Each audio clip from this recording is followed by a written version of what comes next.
सध्या उन्हाचा पारा तापलेला पाहायला मिळतो, तसाच लोकसभेचा देखील वारा तापलेला पाहायला मिळतात आहे।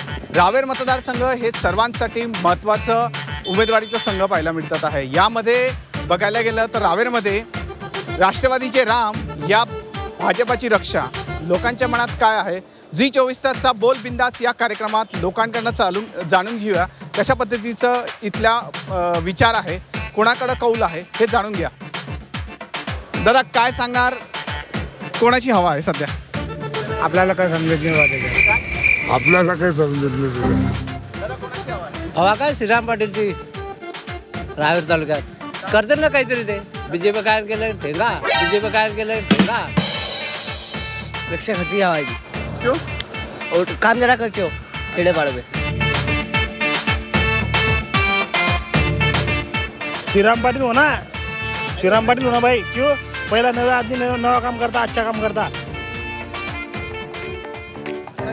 रक्षा खर्ची मुक्ता का नाही, रक्षा करते का? 2 वेळा निवडून आली तर काय काम केले त्याचे करतात।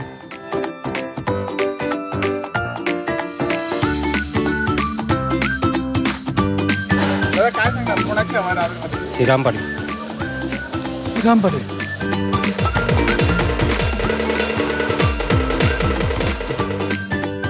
सध्या कोणाची हवा आहे? सध्या हवा श्रीराम पाटीलचीच आहे। का?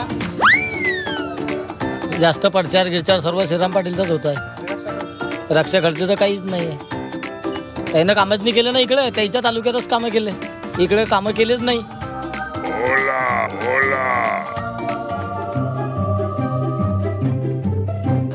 मला ऐकून येत लावा, मला ऐकून येत काय राजकारणात काय चाललंय? आपल्याला काही समजत नाही। राजकारण राजकारण सध्या जे मोदीचं राजकारण आहे हे घसकरण आहे सर्व, आणि सरकार बदलायला पाहिजे। आलं का लक्षात?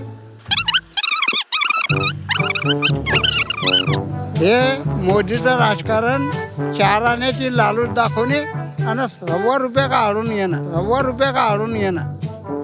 कोणाची सध्या हवा जोर चालू आहे? श्रीरामदादा पाटील यांची। हो। आणि तुमचं? रक्षाताई खडसे। रक्षाताई खडसे।